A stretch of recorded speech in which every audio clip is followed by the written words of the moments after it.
When I first heard about Halo moving to Unreal Engine, my first thought was this is going to be a really hard secret to keep. This morning, Microsoft officially renamed 343 Industries as the new Halo Studios. They also announced that they would be switching from the aging Slipspace engine to Unreal Engine 5. Halo fans are cautiously awaiting to see what's next for the franchise, but can this change truly revitalize Halo?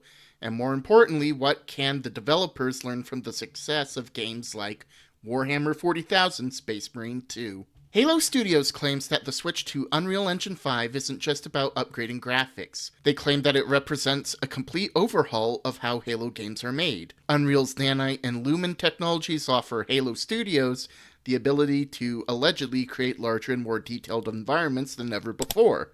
However, as exciting as these changes sound, it's important to remember that a shift like this comes with its own challenges. Moving away from their proprietary Slipspace engine may not streamline production, but Unreal's tools aren't a magic fix.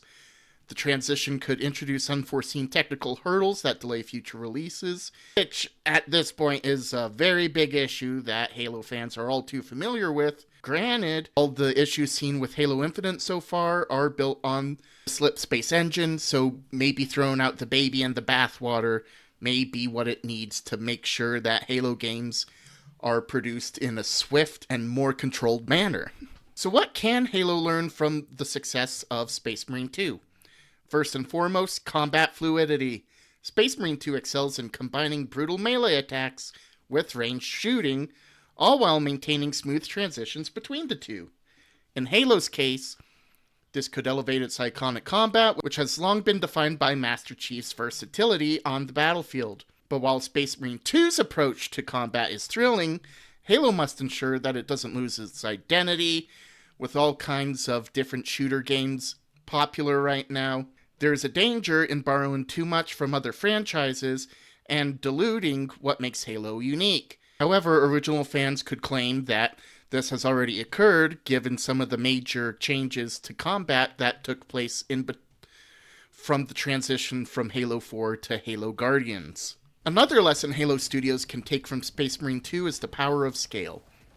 Space Marine 2 creates a true sense of epic warfare, immersing players in battles that feel larger than life. With Unreal Engine 5, Halo Studios claims they can push the scales of its conflicts.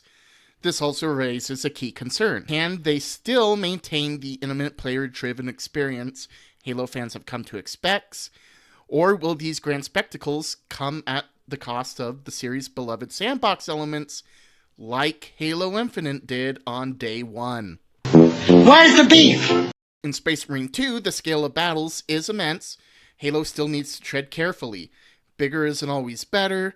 The heart of the Halo experience lies in giving players freedom to approach combat in creative ways. Will Unreal Engine 5's impressive visuals and massive environments give players more to explore or more restrictions? The combat experience will be key in showing off how well Unreal Engine 5 can handle the way a Spartan takes combat. Halo Studios has promised more than just improved graphics. They're aiming to rebuild their entire process, from development culture to workflow. However, some Halo fans may claim that's not the kind of culture that needs to be rebuilt. In theory, this could pave the way for faster releases and multiple projects being developed at once. But this, too, comes with risks. The team's shift in focus may result in spreading resources too thin and leading to content that lacks the polish that fans expect from a Halo title. Then again, can it get really any worse after Halo Infinite? Although Pierre Hintze, the head of Halo Studios, has big plans for the franchise, the real question is whether they can execute them without repeating past mistakes. After all, Halo Infinite's troubled launch was a stark reminder that good intentions and new technology aren't enough on their own. Then there's the matter of world building. Space Marine 2 is lauded for its immersive environments that perfectly capture the gritty, grimdark feeling of the Warhammer universe. Every battle feels alive, every city feels imposing. Halo's universes also has a rich history, but to keep up with the demands of modern gamers, it must find ways to bring those worlds to life on a scale that matches its ambitious lore. But even with Unreal Engine 5, there's still a limit to how much graphical fidelity and environmental design can make up for shallow gameplay or weak storytelling. Now, this might come as a surprise, but I haven't played Space Marine 2 yet. In fact, I haven't even played any shooters other than Space Marine 1. However, I love Warhammer lore, and the reason that I started to learn Space Marine 1 was so that I could understand the story and the background of the character Titus before I start playing Space Marine 2. Warhammer lore is very important to me. I love the character studies of different leaders. I love its attitude on leadership. And I love how many of the different characters are relatable in a future that seems dark and grim. I find many of the ways they confront challenges to be inspiring. I love the way that they inspire me to be better as a person. And for many people, Master Chief does the same thing. Master Chief is a larger-than-life character who inspires millions of fans all around the world. That's why so many people have been upset by some of the decisions made by the lore in the latest Halo trilogy. In order for Halo to continue to succeed into the future, it needs to focus on making strong character decisions, upholding Master Chief as someone to be admired, but still not shy away from giving him trials to overcome. Because he's a character people relate to, Master Chief needs to be somebody who can be strong in the face of challenges. Now, that doesn't mean he needs to steamroll everything in his way, but it should mean that he inspires people to overcome their own challenges as he overcomes his. Whether you're in a grimdark future, a galaxy far, far away, or in the far futures of humanity, super soldiers can inspire regular people like us to be better and help us strive to be better in our everyday lives.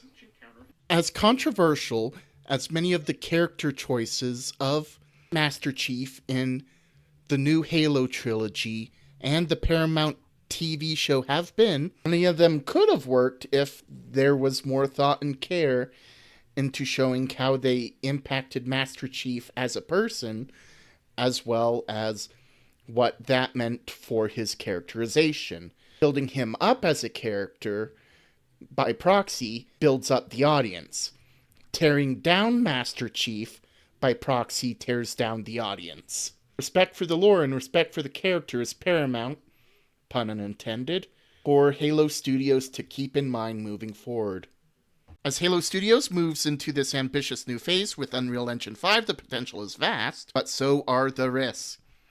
The allure of cutting-edge technology and grand scale is exciting, but Halo Studios must tread carefully to avoid the pitfalls of overpromising and under-delivering again. The switch to Unreal Engine 5 could be a step forward, but it's definitely not a cure-all for the franchise's issues. Halo needs to learn from the successes of Space Marine 2 and other franchises, not just in terms of combat and visuals, but how to deliver a cohesive, polished experience and narrative that stays true to its core identity. Do you feel like that this is the kind of reboot Halo needs? Do you feel like this is not a good direction for the Halo franchise to go in? Please let me know down below. Feel free to share, like, subscribe, comment if you feel like I'm misinterpreting or misunderstanding anything. And most importantly, I hope you all have an amazing day. Thanks so much, everyone. Bye.